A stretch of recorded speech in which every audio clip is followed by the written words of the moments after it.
Good morning, students. Today we are going to see certain topics in theory of machines, friction and applications. Okay. So actually here we are going to see about the screw friction. Okay.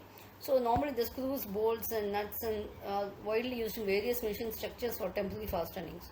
So these fastenings are screw threads which are made by cutting a continuous helical groove on a cylindrical surface. If the threads are cut on the outer surface of a solid rod, then it is called as external threads. But if the threads are cut on the internal surface of a hollow rod, then they are called it as internal threads. Okay. So square threaded screws are frequently used in jacks, presses and other mechanisms. Okay. So these analysis here to confine to the square thread. The square threaded screws are used for fastening and transmitting power or motion, and for more efficient and friction developed in the threads largely determine the action of the screw. Okay, now what happens here is, before we are going into this, we have to know certain terminologies. Helix means it is actually the curve which is, please see on to the diagram, I will explain. The helix means it is the curve traced by a particle or describing a circular path at a uniform speed and also advancing in the axial direction at a uniform rate. Okay. Next one is the pitch. So what we call it as pitch means the pitch is the distance from the point of screw to a corresponding point on the next thread. Then we call it as a screw pitch. Okay. Lead means it is the distance a screw thread advances axially for one turn. When you are making one turn, how much it is axially moving. Okay.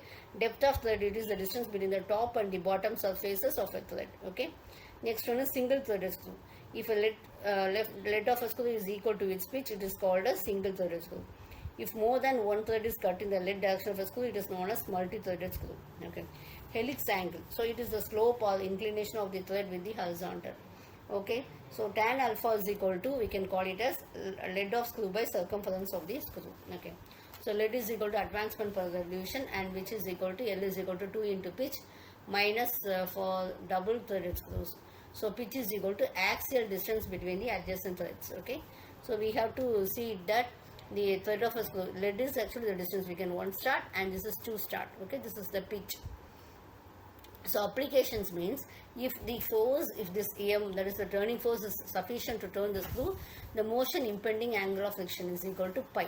Okay, and we also will know that tan pi is equal to nu. So moment of R, how you take this moment of R actually at vertical axis, if you take it as moment of R, so what will be this R into the distances, sine alpha plus pi into small r, R will be a radius. Okay, so actually this capital R is inclined, so only we are having both horizontal component also vertical component. So we are taking this vertical axis, so we have to consider this horizontal one, which I am making it as R sine alpha plus pi into R, and total moment due to all reactions is equal to R sine alpha plus pi into R. Okay, so moment equilibrium equations, we take this M is equal to, we take this R small r, okay, where R is your small radius. Okay, and now we get this equilibrium, so W is equal to summation of R cos alpha plus phi. Okay, so where we are going to applications apply this screw friction. So screw frictions will be used for raising the load, lower the load. Okay, so the rise the load means the equivalent force that is required to push the mobile thread will be given by M is equal to WR tan alpha plus pi. If we are removing this M means the screw will remain in the place. Okay, and the self lock will be provided. So that we have to consider.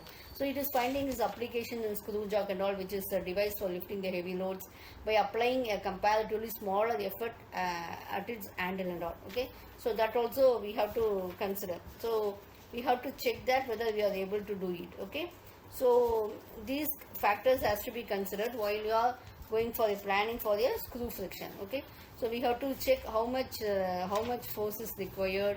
Okay, and what is actually, when you take this also, overlocking and self-locking screws also we have to see. Okay, if your pi is less than alpha, the torque required to lower the load will be negative. Okay, so actually if your pi is greater than alpha, so what happens, the torque required to lower the load will be positive, so indicating the effort is applied to lower the load. Okay, so these conditions, such a screw is called as actually a self-locking screw. Okay, next one is the lower the load is there. We have two conditions, will be alpha will be less than pi.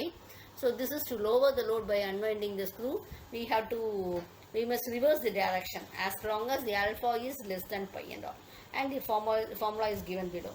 And if your alpha is greater than pi, that is the screw will unwind by itself. Okay, if the angle is, it will unwind on its own, and the moment required to prevent the unwinding only we have to do. So that is m is equal to w or tan alpha minus pi. Okay, so we have to see these conditions. Thank you.